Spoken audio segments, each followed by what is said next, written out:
Hello, friends. Good to be back with you. Dr. Troy Hinkle here for your mentor moment.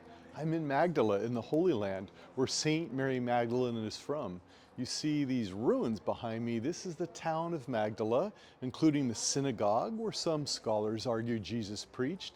And somewhere here was a wonderful encounter between St. Mary Magdala and Jesus. We know that she encountered him in Jerusalem, but she probably encountered him here as well.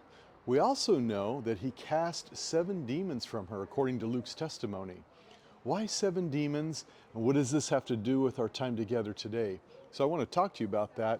I'm going to put it under a heading of 3 subjects.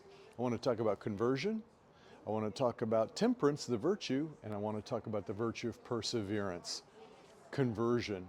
Sadly, the reason why the 7 deadly sins are called deadly is because when we commit them, it becomes easier to commit them again. And as we commit these sins, our hearts get hardened, which is a biblical expression for no longer having a sensitive feeling or any affections for God. Instead, we're turned toward the things of the world, and our desires for the world increase. Therefore, it's very hard for the Word of God to pierce such a heart, to make that heart fleshy, to make that heart warm and welcoming again to His Word. But this is exactly what happened with St. Mary.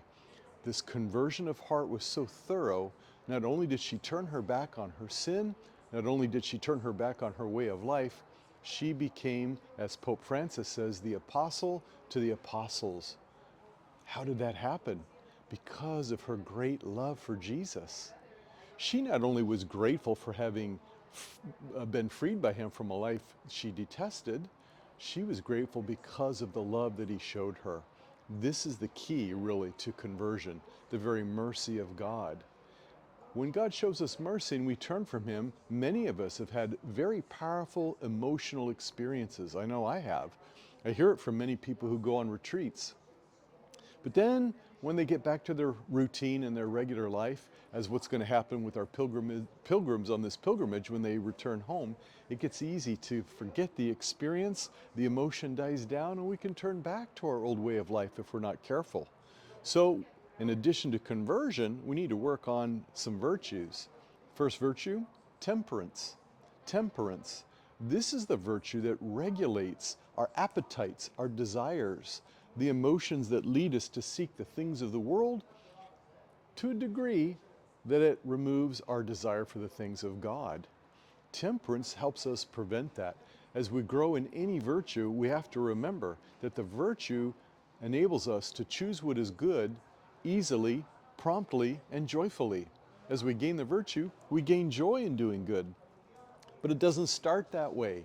Sometimes it feels like we're pushing a rock up a hill, as I'm sure it did for St. Mary Magdalene. But it was her perseverance, the next virtue I want to talk about, that enabled her to succeed and become a great saint.